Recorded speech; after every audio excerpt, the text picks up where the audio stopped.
কাঁঠালের বিচি দিয়ে মজা করে একটা তরকারি রান্না করলাম, বিকালে ছাদে গিয়ে পাকা তাজা আম পেড়ে খেলাম। আর কি করলাম সব থাকছে এই ব্লগে। আসসালামু আলাইকুম, আশা করি সবাই ভালো আছেন এবং যে যেখান থেকে দেখতেছেন একটু লাইক কমেন্ট করে দেখা শুরু করবেন, ভালো লাগলে ভিডিওটা শেয়ার করে দিবেন।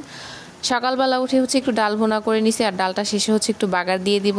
এই ঘন ডালটা দিয়ে রুটি খেতে কিন্তু মজাই লাগে। কিছু শুকনা মরিচ দিয়ে দিছি, আর এরপরে রুটি বানায় নিব। এখন খুব সকালেই উঠতে হয় আমার, কারণ আদনানের আব্বুর এখন ডিউটি পড়ে গেছে খুব সকাল 8টায়। আগে তো মাঝখান দিয়ে বাসায় ছিল, কিছুদিন অসুস্থ ছিল প্রায় 1 মাসের মতো। তখন এত প্যারা ছিল না কাজকর্মের, যখন খুশি তখন উঠে রুটি নাস্তা বানাইছি। কিন্তু এখন তার ডিউটি সকাল 8টায়, তার 7টার আগে বের হয়ে যেতে হয়, তো আমাকে খুব সকালে উঠতে হয়। আর ঘরে যে কতবার দৌড়াদৌড়ি করতে হয় তার কোনো ঠিক নেই।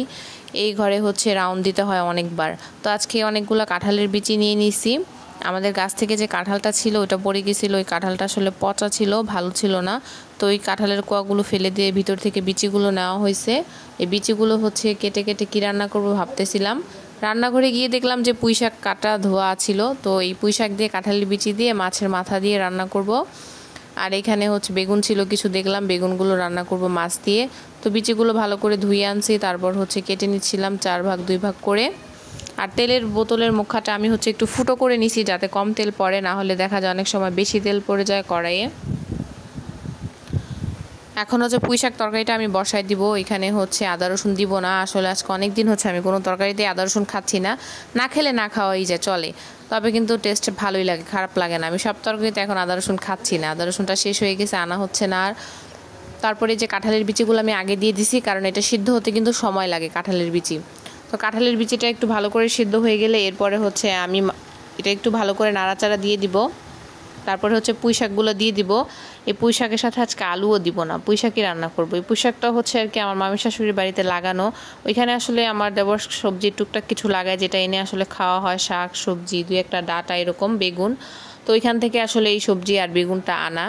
ওই লাগাইছিল গাছ, এখানে জায়গা আছে এর জন্য। আমাদের বাড়িতে অত পরিমাণ জায়গা নেই গাছ লাগানোর, যতটুকু আছে ছাদে ওইখানেই টুকটাক যা লাগানো হয় তা দিয়ে আমাদের চলে যায় তেমন। আর এরপরে একটু বেগুন রান্না করে নিব, বেগুন দিয়ে মাছ দিয়ে রান্না করব। এখানেও কোনো আমি আলু দিব না, এমনিতেই রান্না করব। আর শেষে মাছ দিয়ে দিলাম, একদম শুকনো শুকনো করে রান্না করব। বিকালবেলা দেখলাম যে বাতাস অনেক ছাড়ছে, আর ছাদে একটা অবস্থা একদম খারাপ ছিল। গাছটা সব উঠায় ফেলানো হয়েছে, যে নতুন করে আবার গাছ লাগাবে, আর আকাশটা অন্ধকার হয়ে গেছে।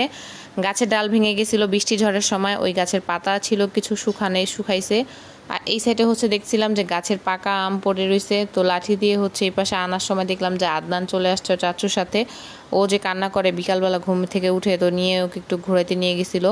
আর এই দিক দিয়ে আমি আম 2টা নিয়েছিলাম। আম 2টা একদম পাকা টুসটুসা হয়েছিল, একটা টক লাগছে একটা মিষ্টি লাগছে, কেন যে বুঝলাম না। তারপরে পুরো ছাদটা একদম পরিষ্কার করে ঝাড়ু দিয়ে দিচ্ছিলাম, কারণ বৃষ্টি হবে আর প্রচুর পাতা টাতা সব একদম নিয়ে যাব নিচে। আর 2-1 দিন লাকড়ি চূড়া রান্না করলে শেষ হয়ে যাবে। তো আরও একটা পেরে দিলাম, এটা টক গাছের আম। আদনানকে সাধলাম কিন্তু ও খাবে না, ও আম দেখলেই কেন জানি খেতে চায় না। কিছু কিছু বাচ্চারা হয়তো আছে ফল খেতে চায় না। আর এই গাছের আমটা একটু মিষ্টি। 2টা গাছ আমাদের, একটা টক মিষ্টি আর একটা একটু টক। এই আমটা খেয়ে অনেক মজা লাগছে, কিন্তু এই পাশের গাছের আম যেটা খেলাম ওটা টক লাগছে অনেক।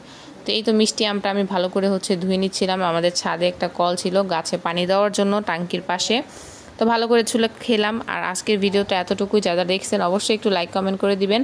আর সবাইকে অসংখ্য ধন্যবাদ।